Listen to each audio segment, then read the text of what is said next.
நடிகர் பொன்னம்பலம் உடல்நலக்குறைவால அவதிப்பட்டு பொருளாதார ரீதியா ரொம்பவே அவதிப்படுற மாதிரி தான் இருக்கு. தமிழ் சினிமாவில் ஸ்டண்ட் மாஸ்டரா அறிமுகமானவர் தான் பொன்னம்பலம். அபூர்வ சகோதரர்கள், மைக்கேல் மதன காமராஜன் போன்ற படங்கள்ல சின்ன சின்ன கேரக்டர்ல நடிச்சு அவரோட நடிப்பு எல்லாராலையுமே ஈர்க்கப்பட்டுச்சு. அதை தொடர்ந்து தான் பல படங்கள்ல வில்லன் கேரக்டர்ல அவர் நடிச்சு வந்தாரு. நாட்டாம படத்துல அவரோட பொன்னம்பலம் அப்படிங்கிற பெயர்லயே அசாத்திய நடிப்பை கொடுத்திருந்தாரு அப்படிங்கிறத நம்ம எல்லாராலையுமே மறக்க முடியாது அப்படின்னு தான் சொல்லணும். சூப்பர் ஸ்டார் ரஜினி சார் கூட முத்து படத்துல ஒரு சிறப்பான நடிப்பை வெளிப்படுத்தி கொடுத்திருந்தாரு.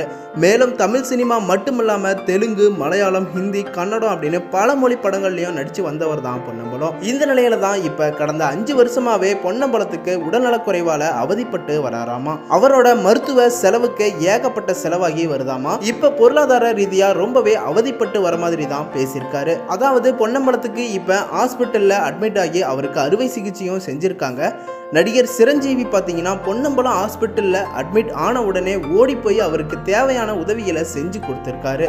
ஐசியூவில் இருந்து பொன்னம்பலம் அறுவை சிகிச்சை எல்லாம் சிறப்பாக நடந்து முடிஞ்சதுக்கு அப்புறமா இப்போ நார்மல் வார்டுக்கு வந்திருக்காரு. இந்த நிலையில தான் பொன்னம்பலம் இப்போ உருக்கமாக ஒரு ஆடியோவை வெளியிட்டு இருக்காரு.